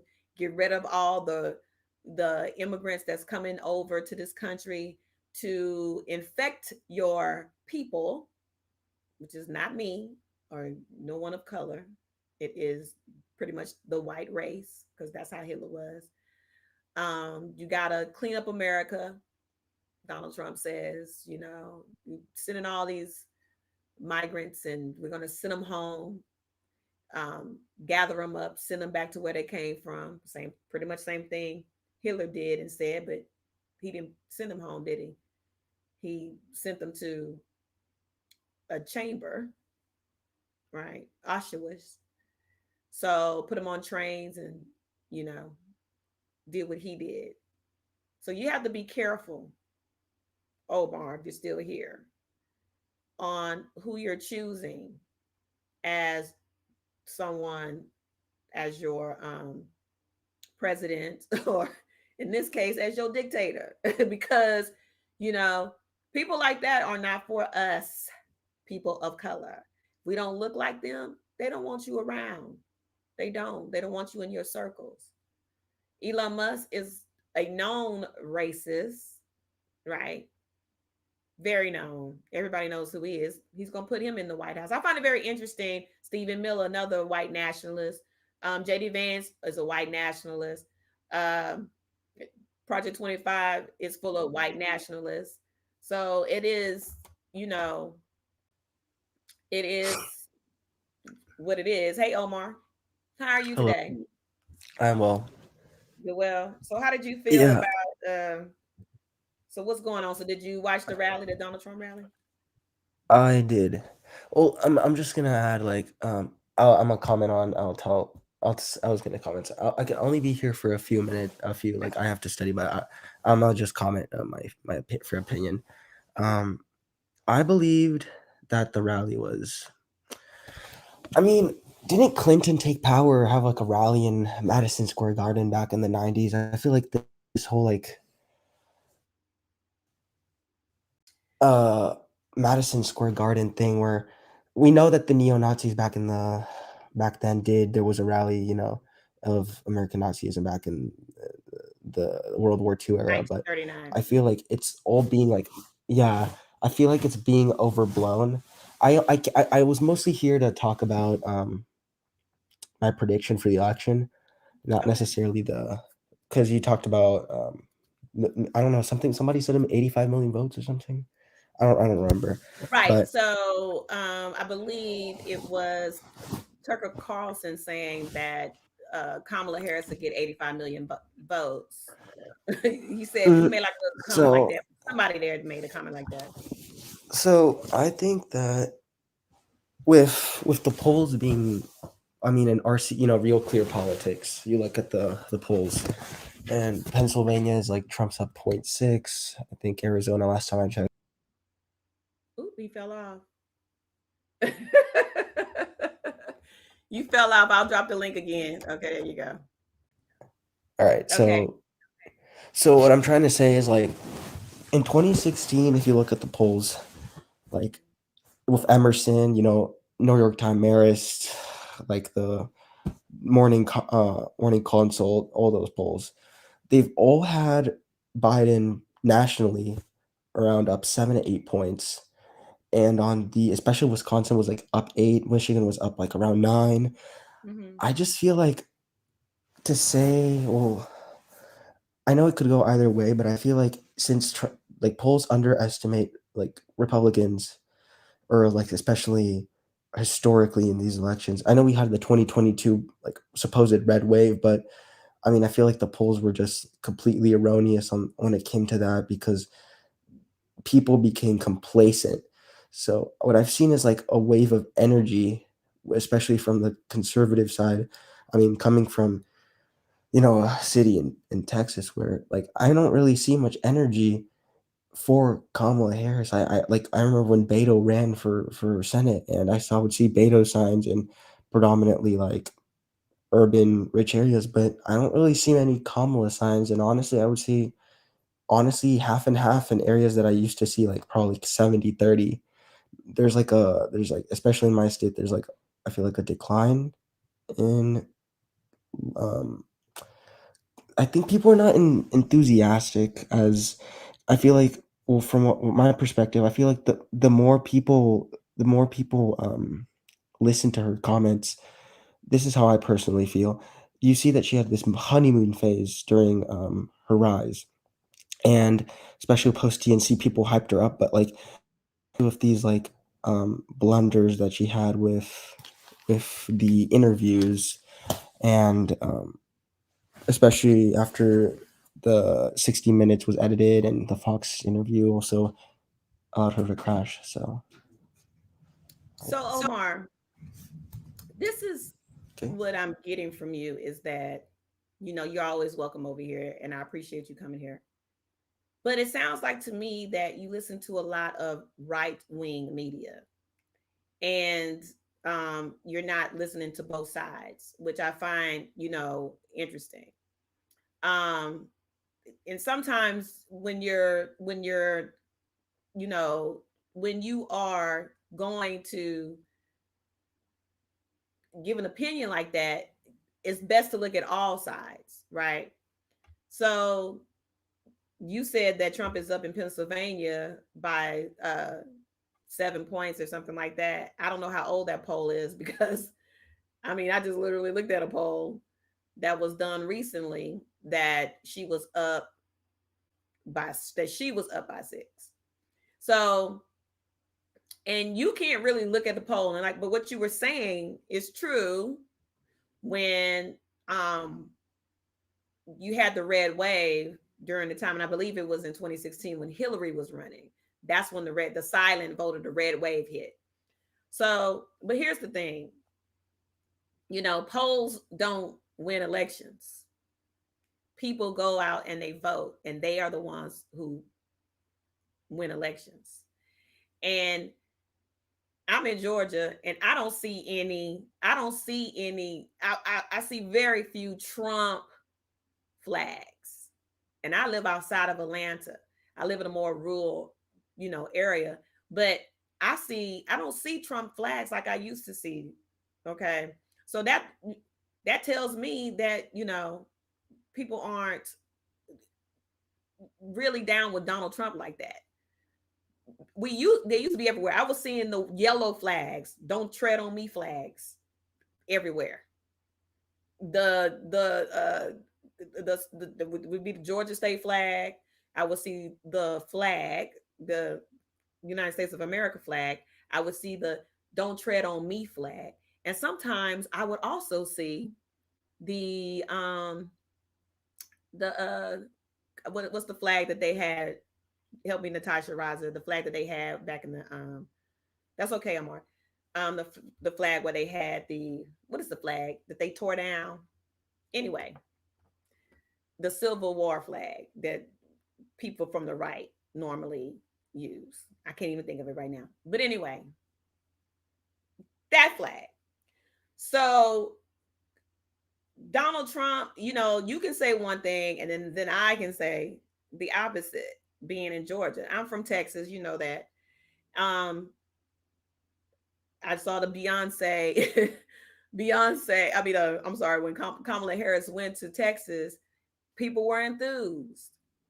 So you kind of have to Confederate flag. Thank you. Okay, Omar, I appreciate you being here. So, it's going to go either way. They say it's close. Alan Lynchman said that it's not going to be a close race at all. He believes that Kamala is going to, when it's all put in and said and done, Kamala's going to win by a lot. James Carville, who used to work for the Democrats, he was a strategist for the Democrats who helped for Clinton to win, and also he worked on the Obama campaign. He said that Kamala Harris is going to win. He said that's what he believes. The recent incident with Donald Trump and the Puerto Rican statement by the comedian.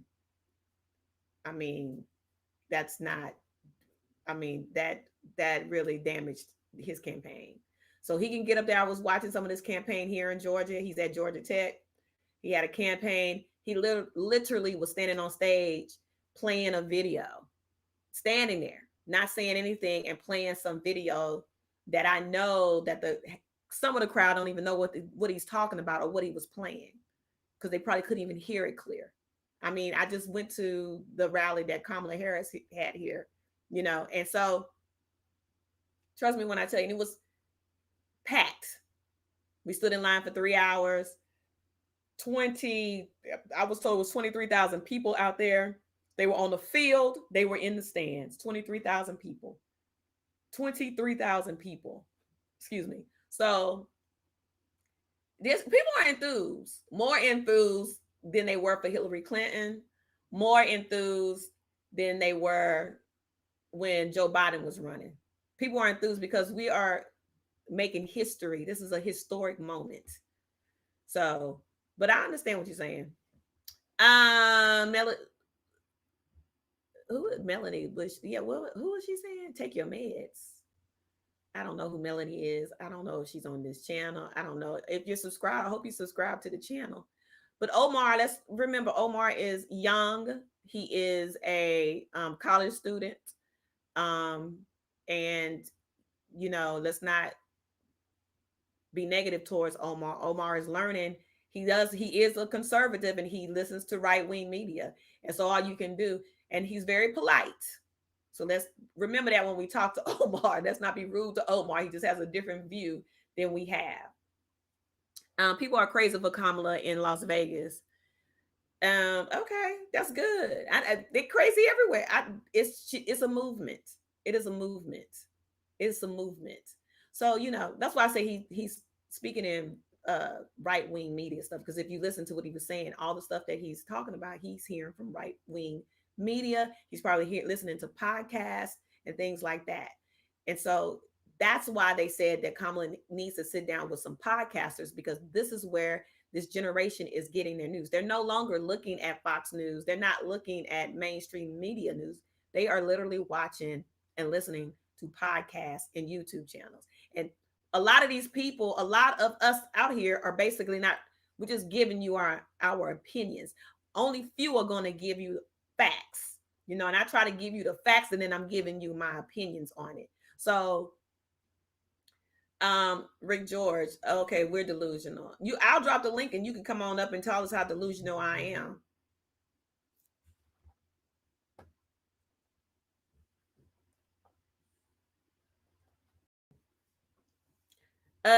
If only there were meds for TDS, it would benefit our entire nation. Yeah, I don't have no I'm not, they come over here, they say whatever they say, they get mad, tell us about delusional, but they're the ones that stormed the Capitol because they were so angry. You didn't see Democrats storming Capitals when Hillary Clinton didn't win. Women came out and protested because she won the popular vote. But nobody stormed anything. It's only the MAGA people that stormed because they were so pissed off, angry. They stole our votes, and this is what's going to happen again. Y'all seriously believe that Donald Trump is going to win? He's not going to win. He's not going to win. He's not going to win. And I put $100 on it. He's not going to win because Kamala Harris said he's not going to win. and she has way too many Republicans on her side. And you're going to see. And also, Alan Lynchman said he's not going to win. I mean, he has a whole system. He has a whole system saying he's not winning. It's not going to work out this time. Not for Donald Trump. Donald Trump is going to jail. That's where he's going. And at the end of the day, like I said before, God don't like ugly and very little pretty. Okay? You can't sit up here and use God's name in vain and talk about the Bible and hold the Bible up and put your name in it like you wrote a verse or a chapter in that book. No. You are delusional, my friends. That would be you. Yes, and people are setting mailboxes on fire. Yeah, you're doing everything in your power to stop people from voting. So that lets me know that MAGA people are doing everything within your realm to not let this woman win. You are cheating. So you feel that he is losing. You're setting ballot boxes on fire. One in Oregon and the other one in Washington. I saw that. Thank you, Gwen, for letting me know, reminding me to talk about this. I mean, it's sick.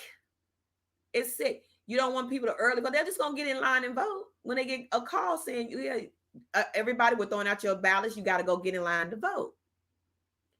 You're not going to win. You can't win when you play dirty. It's not going to work.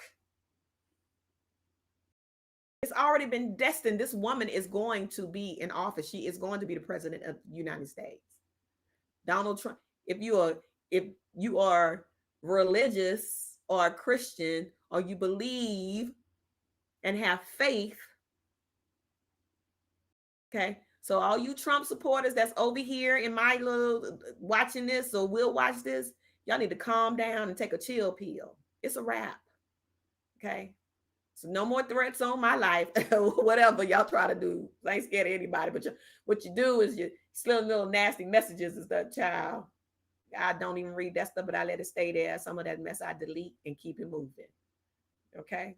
Because like I said before, I believe in my Second Amendment rights, just like everybody else, just like you. Okay? We don't play no games over here. Yeah.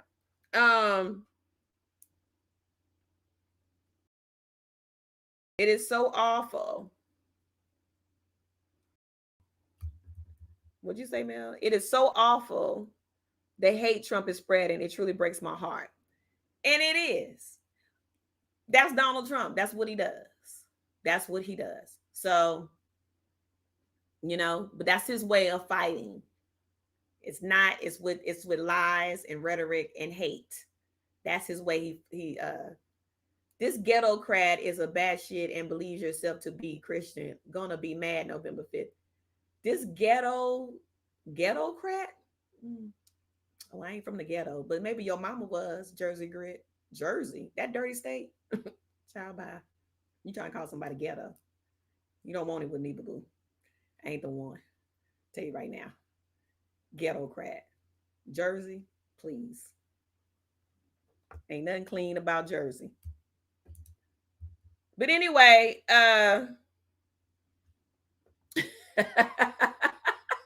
ghetto-crat. You try to call somebody ghetto and you a Trump supporter. Well, you're trash, honey. Straight trash. I never said I was a Christian. Anybody over here that know me know that I ain't no Christian. I don't ever claim to be one. Anyway, so yeah, Sonny, it might be a lot of things, but definitely not ghetto. Okay, they don't know me. They have no idea, Mel. They don't know what it is. And I can get ghetto on your ass though, because I can code switch on your ass. We can do that. Ghetto-crat.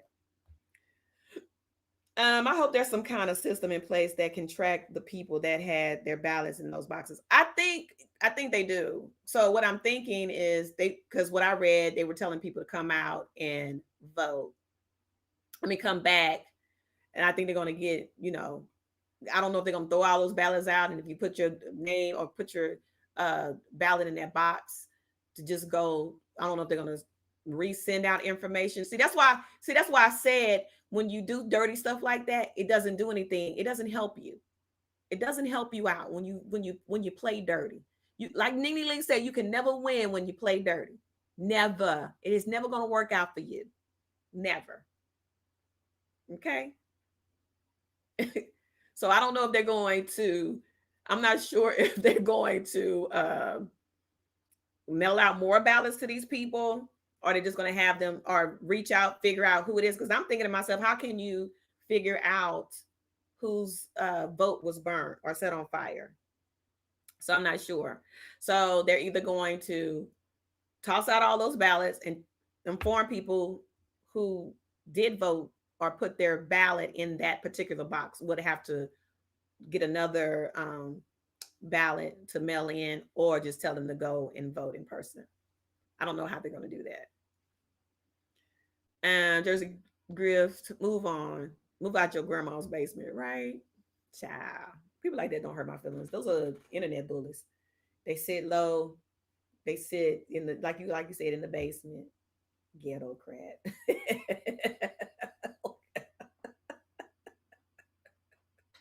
You kind of got to laugh at it though. But you know, I was expecting some trolls tonight. Gwen, I was trying to make you a mod,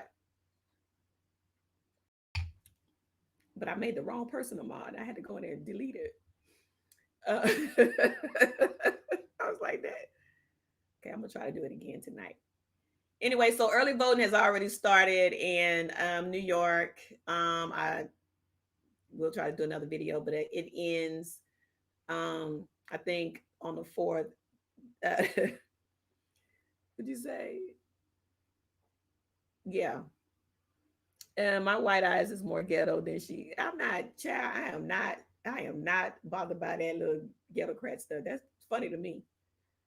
I know how to laugh at the madness when people say stupid shit. But nothing can touch me now, honey. I don't even get fazed by anything people say anymore, because of what I went through in 2021, honey. That just, you know what? I can deal with it.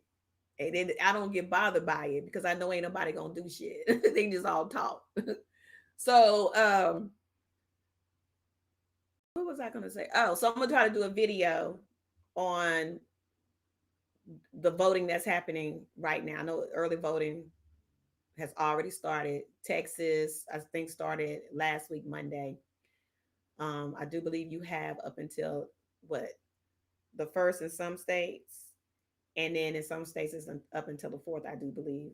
But just remember to have your ID. A lot of states just only take your ID, and the other states are different, because I know a lot of states do take mail-in ballots. So just have your ID on you, because that's the most important thing you have to have when you go out and vote. But I will do a video tomorrow talking about the new states that have started early voting and all that you need when you go vote. We don't have early voting here. I got to stand in line next Tuesday. Y'all have early voting in Alabama?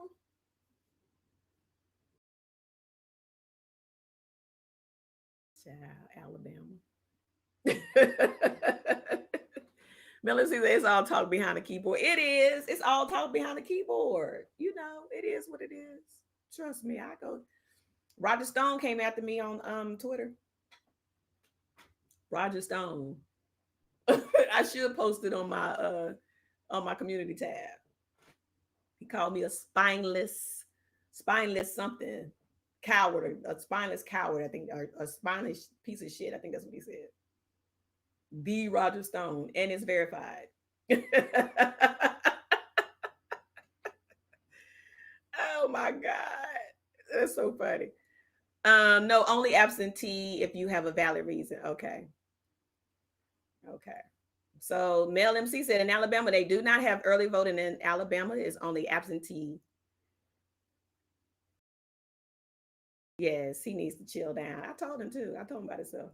I don't give a crap. My husband was like, "What are you arguing with Roger Stone, an old, decrepit man who need to be quiet?" Yeah, I'll be going in on Twitter has literally shut me down a couple of times. I've been on timeout on Twitter, honey. I said I thought it was free speech. I thought this is what you were fighting for on Twitter. That's why you bought it, so you can have free speech. Oh, you cannot talk for 20. You cannot message, respond, anything for 24 hours. Twice. Ain't no love lost. It is what it is. Anyway, you got kicked off of Twitter last year. Yeah. I thought I was gonna get kicked off for what I said to Roger Stone, but they didn't. I didn't. So yeah, I go in too. I just don't do it over here. I don't do it over here, but I got a smart mouth. Anyway, so yeah. So I'll probably be back on tomorrow. Tomorrow is Wednesday or Tuesday. So I'll probably come back on tomorrow because I'm sure it's going to be madness going around. And all you MAGA folks that's coming over here talking about Donald Trump, I invite you to come up when I drop the link. Come up and say your piece.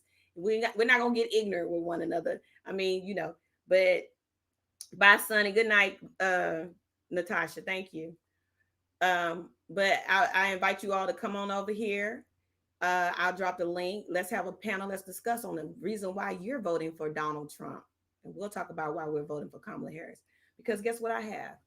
I got my talking points, 2 pages of it. See, this is what happens when you knock on doors. I canvass too, right? So I'm out canvassing, knocking doors, doing everything. She's going to win. And every door I knocked on, they were like, yeah, we're voting for her. In good old Georgia. Okay. All right. Y'all have a really nice night. I appreciate everybody being here. Gwen, I'm definitely going to try to be sure to make you a mod because Mel MC I know works every once in a while. Mel is here all the time. I need at least 2 mods over here at all times. I know you back at work in Mel. Norris Tony comes through. I know Mel NYC is always here. But I appreciate you all being here and supporting my channel. Okay. Y'all hit the like button, sub to the channel if you have not already. I'll always say that. And I will love on y'all tomorrow. Y'all have a good night and stay blessed.